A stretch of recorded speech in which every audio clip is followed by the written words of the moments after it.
Hi friends, இன்றைக்கி எங்கள் வீட்டில் பலாக்கொட்டை போட்டு கருவாட்டு குழம்பு தான் செஞ்சுருக்கேன். எப்படி செய்யலாம் அப்படின்றத பார்க்கலாம் வாங்க. 1 ஸ்பூன் ஜீரகம், கடுகு, வெந்தயம் எடுத்து வச்சுருக்கேன். சின்ன வெங்காயம், பூண்டு, தக்காளி எல்லாமே வச்சுருக்கேன்.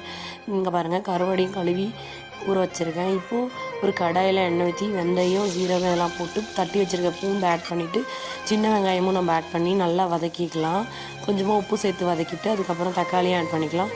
தக்காளி நல்லா இந்த மாதிரி வதங்கினதுக்கப்புறம் முருங்காவும் பலாக்கொட்டையும் சேர்த்துக்கலாம். முருங்காய் பலாக்கொட்டை சேர்த்து கொஞ்சம் நேரம் நல்லா வதக்கணும். ஏன்னா பலாக்கொட்டை வேகணும் இல்லையா, அதனால். ஒரு சின்ன லெமன் சைஸ் புளி எடுத்து நல்லா கரைச்சி அதில் மஞ்சத்தூள் போட்டு வச்சுருந்தேன். இப்போ அதில் ஊற்றிட்டு உப்பு ஆட் பண்ணிவிட்டு நம்ம நல்லா கொதிக்க விட்டுக்கலாம். கொதித்ததுக்கப்புறம் மாங்காவை ஆட் பண்ணிக்கலாம். மாங்காய் ஆட் பண்ணி ஒரு 10 நிமிஷத்துக்கு அப்புறம் நம்மளோட கருவாடை போட்டுக்கலாம். இப்போ லைட்டாக நான் கொஞ்சோண்டு வெல்லம் சேர்த்துக்கிறேன். அவ்வளோதாங்க, என்னோடய கருவாட்டு குழம்பு ரெடி ஆகிடுச்சு. உங்களுக்கு பிடிச்சிருந்தா லைக் பண்ணுங்கள், ஷேர் பண்ணுங்கள், மறக்காமல் சப்ஸ்கிரைப் பண்ணுங்கள்.